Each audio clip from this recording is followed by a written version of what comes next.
जय राम जी की दोस्तों। आजकल एक बहुत ही घिनौना ट्रेंड चल रहा है हमारे देश के यूथ में, रावण को ग्लोरीफाई करने का।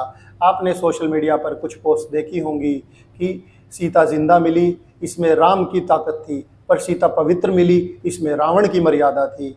कुछ पोस्ट आपने ऐसी देखी होंगी कि हमें तो रावण में कोई बुराई नजर नहीं आती, रावण बहुत ही महान था।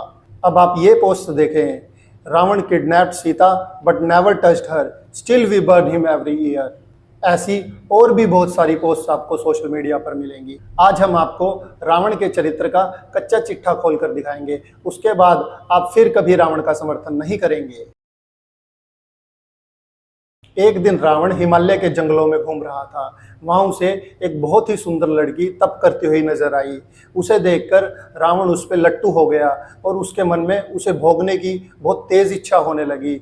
तब रावण उसके पास गया और बोला कि हे सुंदरी, तुम्हारा क्या नाम है, तुम कौन हो? वो बोली कि मैं ब्रह्म ऋषि कुशध्वज की पुत्री वेदवती हूँ।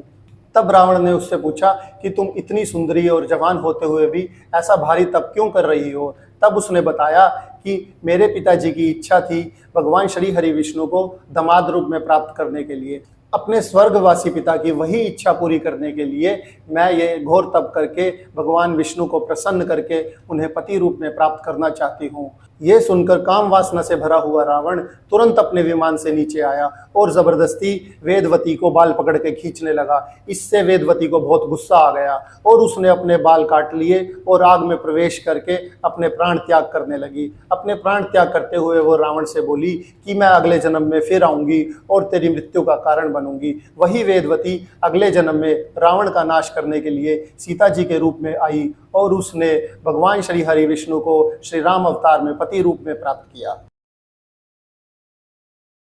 एक बार रावण स्वर्गलोक पर आक्रमण करने गया हुआ था।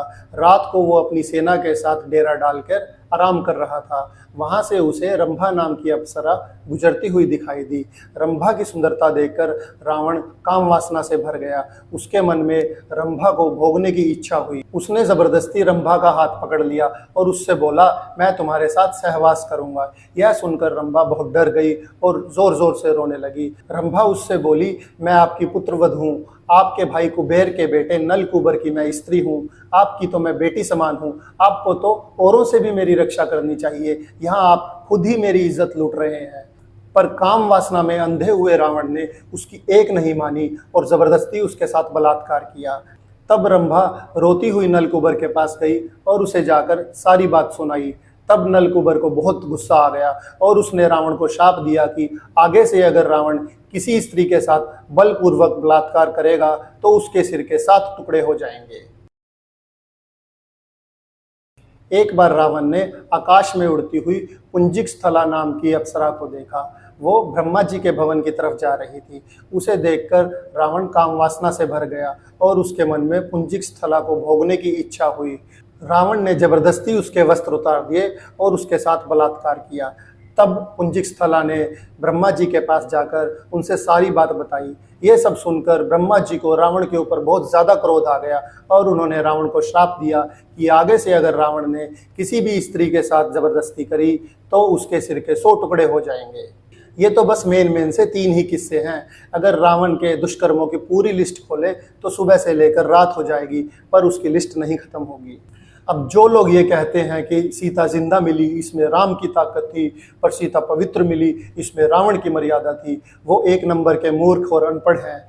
जाकर एक बार रामायण तो पढ़ो। इसमें रावण की कोई मर्यादा नहीं थी। वो तो अपने भेजे का भेजा फ्राई होने से डरता था, इसलिए वो सीता जी को कुछ नहीं कर पाया। अगर आप वीडियो में यहाँ तक आ गए हैं तो प्लीज़ इसे एक लाइक कर दें, और अगर आपको ये वीडियो पसंद नहीं आई तो आप एक डिसलाइक भी कर सकते हैं।